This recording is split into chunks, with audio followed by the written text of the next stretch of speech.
anhelamos tu presencia. Oh Señor,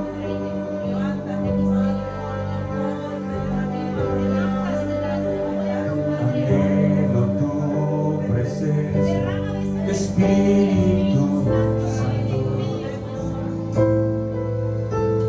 Anhelo siempre estar cerca de ti, pues yo sé que he fallado, tu presencia descuidado, me limpia todo lo que hay en mí. Anhelo tu presencia, Espíritu Santo.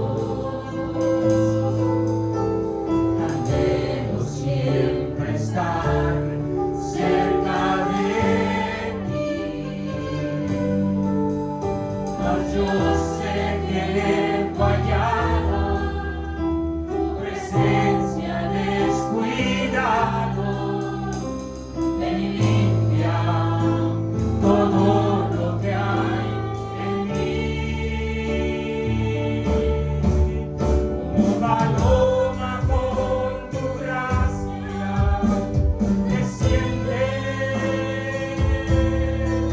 como aceite derramado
el Señor está aquí conmigo en nosotros, ¿verdad?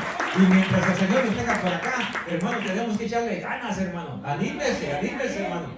Levántese, ánimo en el nombre del Señor, porque tenemos que mirar hacia adelante, ¿verdad? Ya el día de ayer ya quedó atrás. Cualquier situación que usted haya atravesado, cualquier problema, cualquier necesidad, ya eso se quedó atrás. Mañana será otro día. Si Dios nos permite estar aquí, tenemos que estar animados, gozosos, ¿verdad? Porque tenemos que, la vida continúa, ¿verdad? Ciertamente unos hermanos se nos están adelantando, pero nosotros todavía tenemos carrera por qué correr. Así es que hay que cobrar ánimo, porque sin ese ánimo no vamos a poder correr esa carrera, ¿verdad? Y si el diablo, usted sabe que anda como león rugiente ahí, buscando a quien devorar y causarnos desánimo, tropiezos y todas esas cosas, pero nosotros tenemos que cobrar ánimo en el nombre poderoso de Jesús. ¿Estamos contentos entonces? Amén. Vamos para el libro de los Hechos en el capítulo 12, libro de los Hechos en el capítulo 12. Estamos aprendiendo algunas cosas en el libro de los Hechos, y en esta noche vamos a recordar un poquito acerca de lo que estábamos hablando el viernes pasado. Vamos a orar al Señor. Padre amado, en el nombre poderoso de Jesús, nombre que es sobre todo nombre, en esta noche, Padre, te pedimos que tú nos sigas ayudando, que tú sigas levantando ese ánimo en nosotros, que este espíritu esté fortalecido, Padre, para que nosotros podamos seguir adelante, Señor, caminando con paso firme, Padre amado. En el nombre de Jesús, que tu palabra, Señor, nos ayude, Padre, a poder estar, Señor, siempre atentos, despiertos, con esa fortaleza que viene del cielo, Padre celestial. Bendice tu pueblo en esta noche, Padre amado.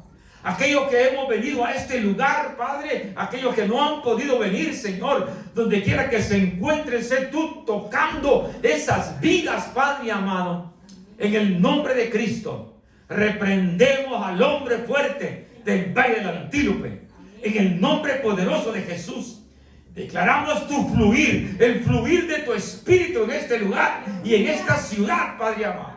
Liberando a aquel que está cautivo, Padre amado. Derribando todo argumento del enemigo, Padre. Derribando esos muros que se levantan, Padre amado.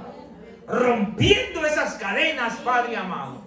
En el nombre poderoso de Jesús de Nazaret. Y el pueblo dice: amén.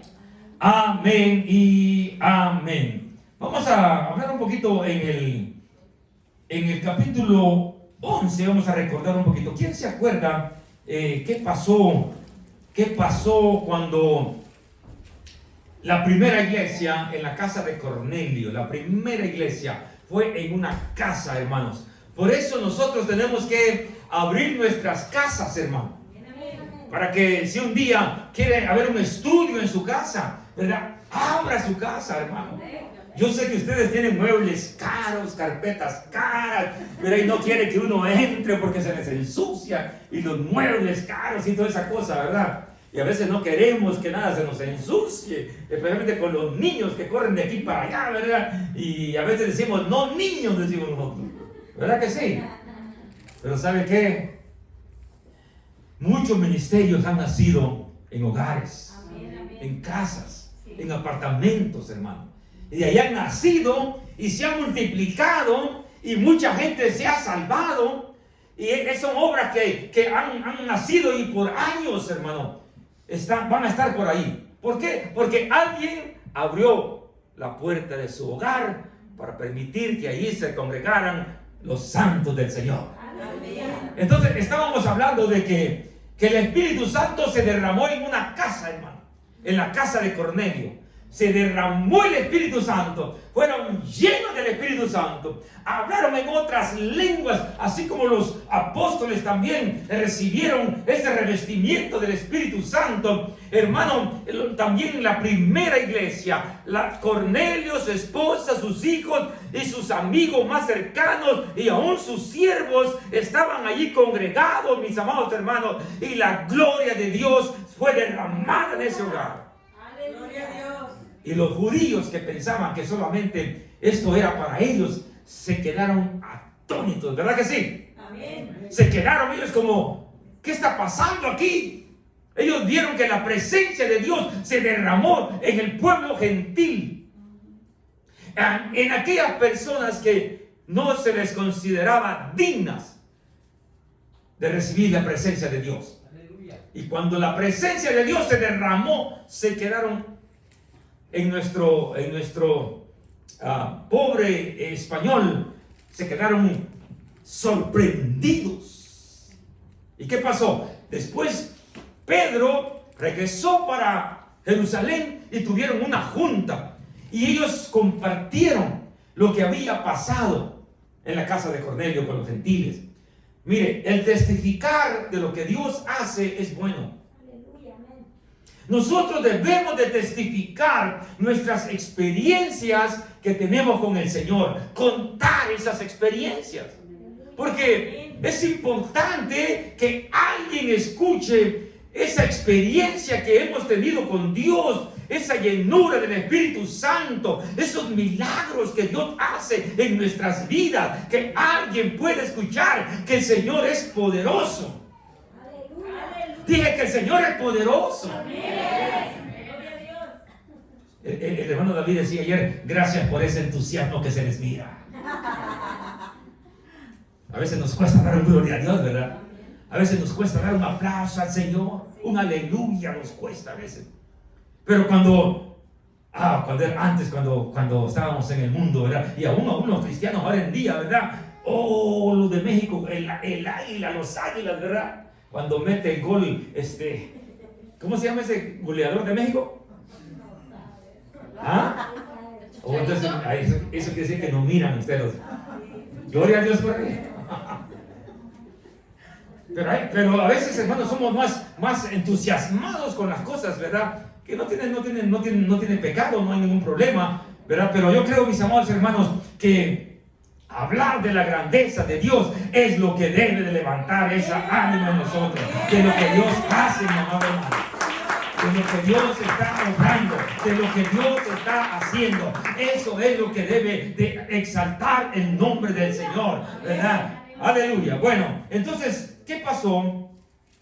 Que el Espíritu Santo se derramó, llevaron el anuncio, la buena nueva a Jerusalén y compartieron con los hermanos allá en Jerusalén, hermanos, y fue una gran noticia. Y bueno, ellos acordaron que quién eran ellos para detener ese mover del Espíritu Santo. Y hermanos, y se empieza a multiplicar el pueblo de Dios de tal manera, mis amados hermanos, que el Evangelio era predicado con poder y autoridad, no importando lo que fuera a pasarle. Ellos predicaban que Jesucristo había muerto, había resucitado y vive para siempre. Y nosotros, mis amados hermanos, debemos de testificar que Él nos ha dado vida y vida en abundancia. Y que a pesar de lo que estamos pasando o estemos atravesando en estos días, nosotros estamos en victoria, nosotros estamos bendecidos, nosotros estamos bien, aleluya.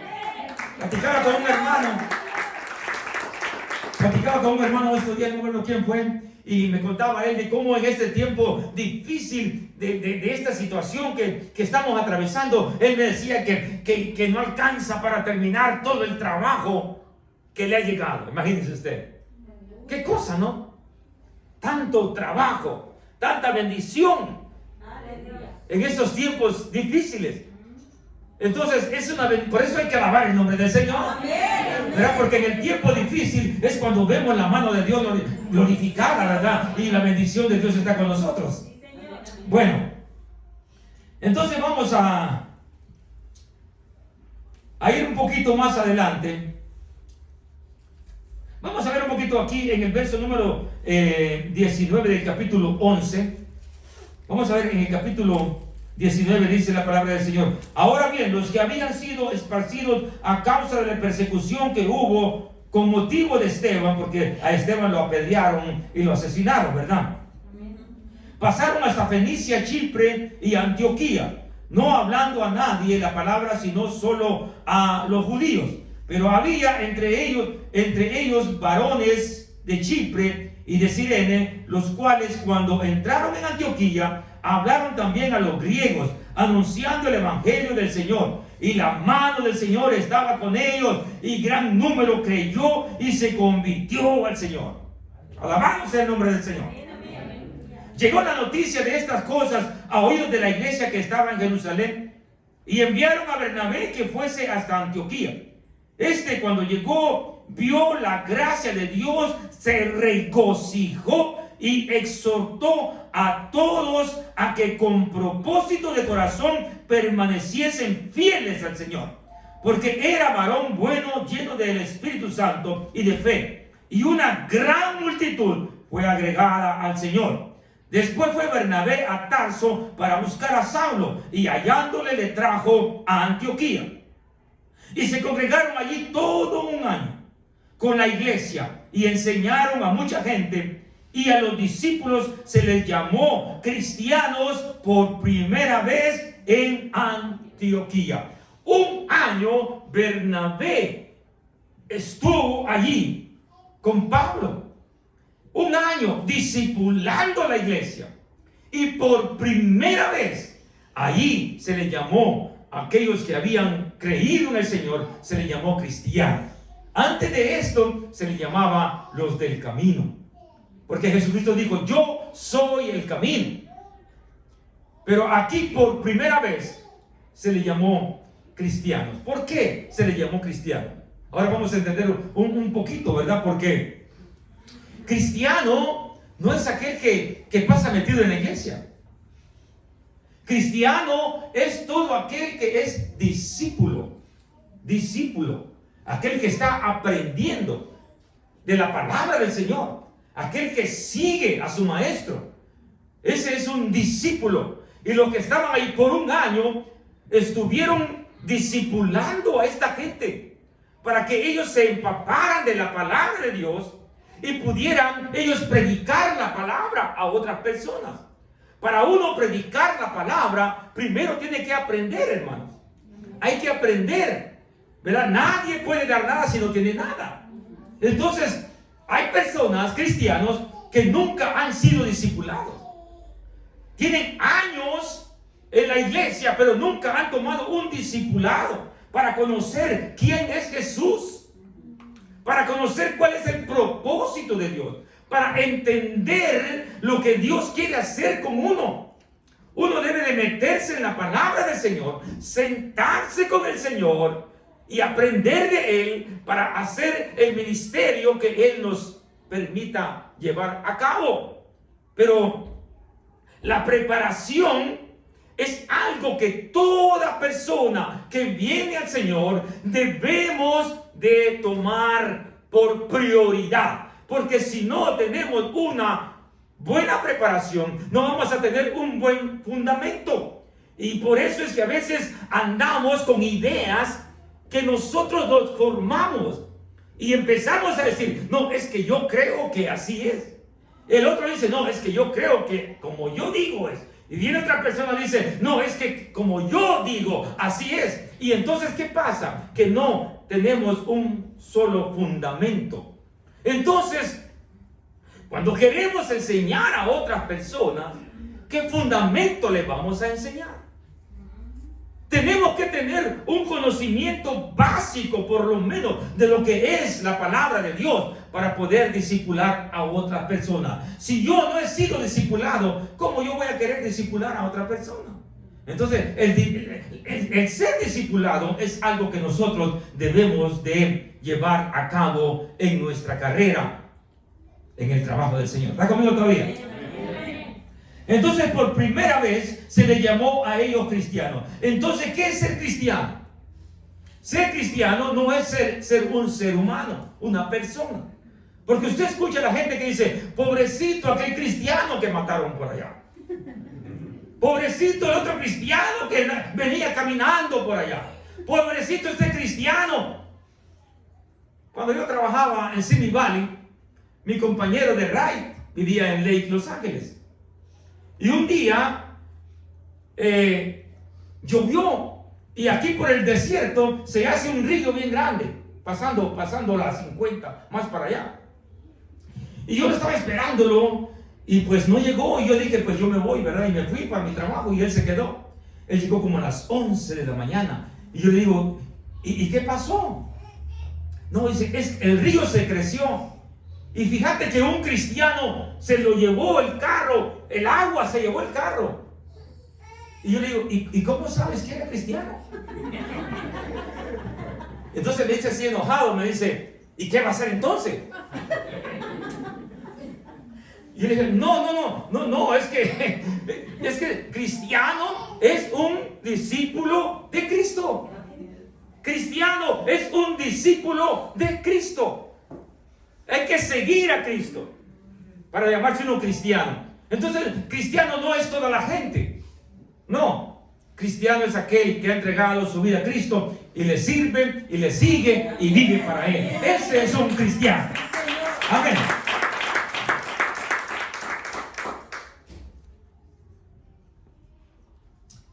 Verso número 27 dice, en aquellos días unos profetas descendieron de Jerusalén a Antioquía. Verso 28, y levantándose uno de ellos llamado Agabo, daba a entender por el Espíritu que vendría una gran hambre en toda la tierra habitada, la cual sucedió en tiempos de Claudio. Entonces los discípulos, cada uno conforme a lo que tenía, determinaron enviar socorro a los hermanos que habitaban en Judea, lo cual en efecto hicieron, enviándolo a los ancianos por mano de Bernabé y de Saulo. Aquí yo quiero que entendamos algo muy importante. Aquí vemos nosotros que habían grupos de discípulos, de cristianos, encargados de aquellas iglesias que se estaban congregando. Y vemos aquí que aquí se le llama por primera vez ancianos. Ancianos. Ese era el nombre de los líderes de las iglesias. Después se le llamó obispos. Porque obispo es lo mismo que anciano. Obispo quiere decir aquel que guarda nuestras almas, aquel que tiene cuidado de la iglesia, aquel que tiene cuidado del hermano, de la hermana. Es un obispo, está cuidando. Entonces vemos aquí que los ancianos de Judea eran los que estaban en la iglesia en Judea. ¿Está conmigo? Amén. Porque lo que vamos a llegar más después es que se cree que la iglesia universal, la iglesia católica, ellos dicen que es la primera iglesia. Y aquí todavía la iglesia no estaba, la iglesia católica, ni Pedro ni Pablo habían ido a Roma todavía. Entonces, ¿qué pasó? ¿Cómo empezó la iglesia en Roma? Vamos a verlo más adelante. Pero hasta aquí no encontramos nosotros. Aquí encontramos la iglesia de Antioquía. La iglesia más poderosa que había en estos días era la iglesia de Antioquía. Y Pablo y Bernabé eran los que estuvieron allí trabajando. No estuvo ni siquiera Pedro. Pedro estuvo, pero luego se fue. Ahora están Bernabé y Pablo. Bueno, está conmigo todavía, ¿verdad? Vamos a ver lo que pasa entonces en el capítulo 12. Verso número 1 en adelante. En aquel mismo tiempo el rey Herodes echó mano a algunos de la iglesia para maltratarles y mató a espada a Jacobo, hermano de Juan, hijo de Zebedeo. Esto lo encontramos en Mateo capítulo 4 verso 21. No vamos a ir para allá, pero vemos nosotros que empiezan ya a pagar con su vida. Ya Esteban había sido apedreado. Esteban fue el primer mártir de la iglesia. ¿Qué es ser mártir? Morir por un propósito. Esteban murió por Cristo Jesús. Por eso fue el primer mártir de la iglesia. Jesucristo no fue un mártir, porque Él era el propósito. Él era el propósito. Pero Esteban fue apedreado por causa de Cristo. Ahora vemos nosotros aquí que el segundo que muere está ahí en el verso número 1. En aquel tiempo el rey Herodes echó mano de algunos de la iglesia para maltratarles y mató a espada a Jacobo, hermano de Juan. Y viendo que esto había agradado a los judíos, procedió a prender también a Pedro. Imagínese usted. Mire, vamos a entender una cosita muy especial aquí, ¿ok? Porque en este tiempo Roma era el que tenía el control de toda esta área de Judea, de Jerusalén y de África. Y toda esta área estaba controlada por el pueblo romano. Pero los judíos también tenían influencia. Entonces viene aquí Herodes y manda a matar a este varón de Dios para caerle bien o congraciarse con los judíos, ¿verdad? Aquellos que estaban en contra de lo que era el cristianismo, porque muchos judíos no creían en Cristo Jesús. Muchos judíos no recibieron a Cristo como el Mesías, sino que ellos seguían con su ley. Por eso hubo discernimiento, controversia entre ellos. No recibieron la palabra del Evangelio de Cristo. Muchos judíos no aceptaron a Jesucristo ni el Evangelio, ¿verdad? Entonces ellos tenían como una manera de agradarse el uno para otro. Los judíos estaban en contra del cristianismo, y Herodes, al matar a los cristianos, entonces como que hacían una mejor alianza entre ellos. Pero todo esto, mis amados hermanos, la persecución que vino en este tiempo de Herodes fue algo drástico. Nosotros no estamos padeciendo aquí por el Evangelio de Cristo, mi amado hermano. Si no venimos a la iglesia es porque estamos cansados. Si no venimos a la iglesia es porque no tengo ganas. Pero usted y yo no venimos a la iglesia porque allá afuera nos van a agarrar y nos van a llevar a la cárcel. ¿Verdad que no? No. Usted no viene a la iglesia porque al salir de aquí alguien lo va a disparar y lo va a matar. No. Si no venimos a la iglesia, si no nos congregamos, es simplemente porque muchas veces no tenemos el deseo de venir a la casa de Dios. Estamos cansados, estamos enfermos, o simplemente me quiero quedar viendo la tele ¿verdad? Pero no porque tengamos persecución. Pero ¿sabe qué? Van a venir días en que los cristianos vamos a ser perseguidos. Las cosas están cambiando drásticamente. Van a haber tiempos, hermanos, donde vamos a ser perseguidos. Entonces vamos a querer la libertad y nos vamos a acordar de aquella libertad que tenemos ahora, en la cual nosotros podemos salir a la calle con una bocina y gritar que Cristo vive y hablar, hermano, el Evangelio de Jesús. Pero van a haber tiempos, hermano, donde ya no vamos a poder hacer eso. ¿Está conmigo?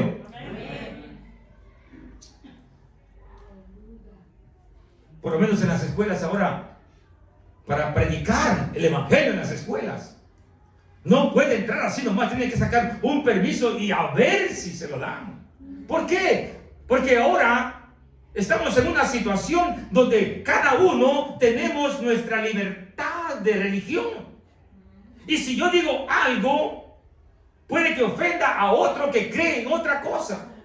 Entonces ahora cada quien tiene, mire, hasta los brujos tienen su libertad.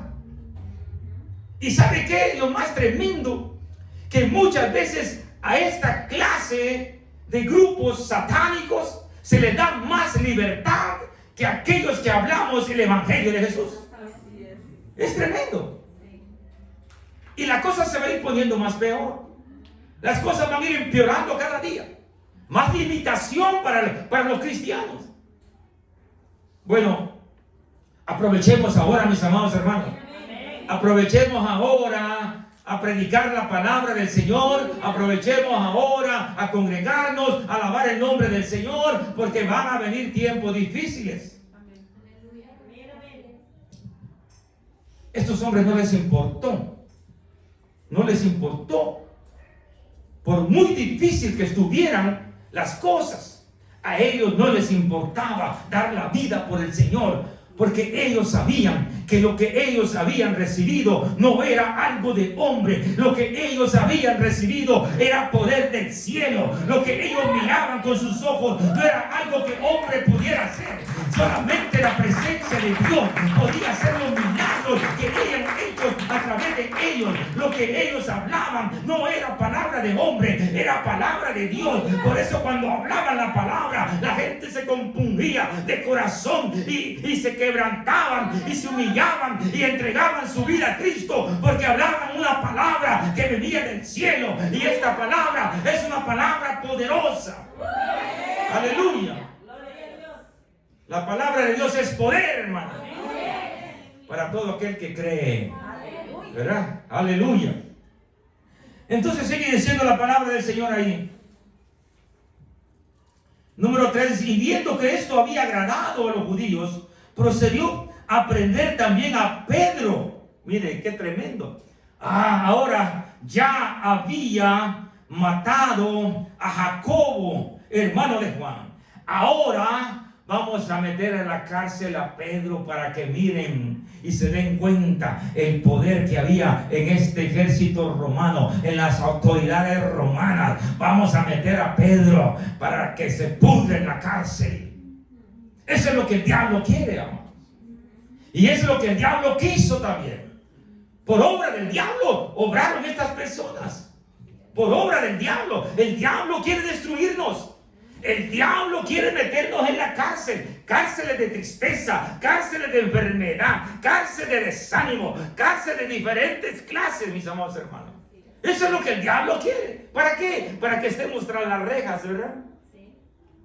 Y no podemos hacer nada. Pero nosotros conocemos sus artimañas. Por eso nosotros, hermano, tenemos que estar abusados, hermano. Sí, despiertos.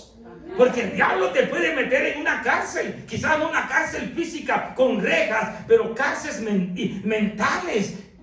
El diablo puede ponerte encarcelado y no vas a querer hacer nada. El diablo puede meterte en un estado de depresión, en lo que la persona pueda desear la muerte. Eso es lo que hace el enemigo. Y cuando venga, por eso cuando venga un ataque del enemigo, nosotros hay que reprenderlo en el nombre de Jesús. Cobrar ánimo, mi amado hermano. En el nombre de Cristo. Cobrar ánimo como el hijo pródigo. El hijo pródigo estaba en una situación difícil. Parecía que ya no valía nada. Cuidando a los puercos, imagínese usted. Cuidando a los puercos. Algo que era, hermano, lo más bajo que podía hacer, cuidar puercos. Huelía un poquito mal, me imagino yo. ¿Usted qué piensa? ¿Ah? Pero él recapacitó, hermano. Hay que pensar cuando algo te llegue y te quiera tumbar. Mira, piensa, medita en tu mente.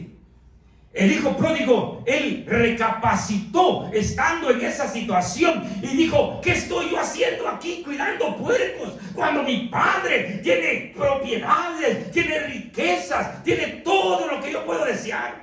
Mi amado hermano, ¿por qué nosotros vamos a estar cuidando puercos cuando nuestro Padre Celestial tiene grandes bendiciones para nosotros? ¿Cuándo? ¿Por qué tenemos que estar nosotros hundidos en cosas que dan como mal olor, que están en lo más bajo? ¿Por qué nosotros tenemos que estar allí si la mano de Dios ya se ha levantado? La mano de Dios está lista para levantarnos cada momento que nosotros podemos fallar. Él siempre está allí, mi amado. No hay excusa para estar derrotado, porque la mano de Dios es poderosa para mantenernos siempre en victoria y en victoria, en el nombre poderoso de Jesús.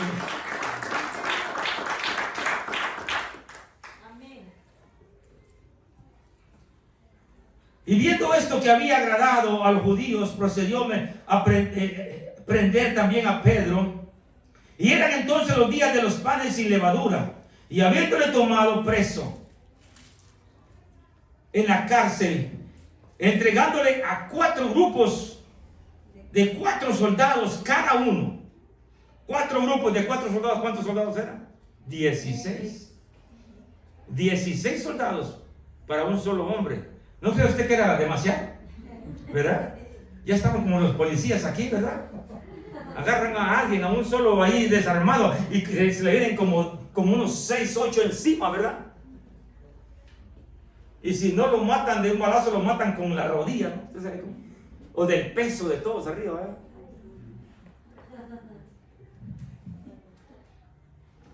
¡Qué tremendo! 4 grupos de 4 soldados, cada uno, para que le custodiasen y se proponía sacarle al pueblo después de la Pascua. O sea que lo iba a tener ahí el sábado, domingo, lunes, hasta que pasara la fiesta de la Pascua.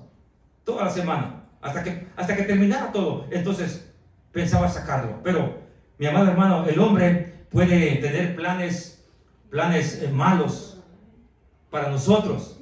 El diablo puede tener sus más artimañas peligrosas, feas que pueda tener. Pero ¿sabe qué? Dios tiene otros planes para nosotros. Y no importa lo que el hombre quiera hacer, y no importa lo que el diablo quiera hacer, Dios tiene un plan para nosotros. Dios tiene algo, un milagro que quiere hacer. Dios quiere derramarse y Él quiere manifestarse a tal punto, hermano, que el enemigo tiene que quedar burlado, porque más fuerte y más poderoso es el que está en nosotros que el que está en el mundo. Nosotros tenemos que creer en la palabra. Pedro estaba preso, el hombre lo puso preso, pero él sabía que delante de la presencia de Dios él estaba libre. Miren, hay personas que están presas de muchas cosas ahora en día y andan en las calles, pero están presos. Para estar presos no necesitamos estar metidos en una cárcel física de rejas. Hay mucha gente que anda caminando y están presos de tristeza, presos de decepción, presos de desánimo. Hay personas, hermano, que no son libres, aunque caminan en la calle, pero no son libres. Porque la libertad, la verdadera libertad, la encontramos en Cristo Jesús. Amén, amén. Por eso hay personas que están pagando condenas de años y años en la cárcel, pero el Señor los ha hecho libres allí donde se encuentran, y son personas llenas de gozo, llenas de alegría, y predican la palabra y hacen cosas buenas aún estando en una situación encarcelados. Pedro estaba encarcelado, pero él sabía que su Redentor vivía. Y él sabía que alguien más poderosa que unas cadenas estaba ahí. Que nada lo podía detener. Por eso Dios se glorificó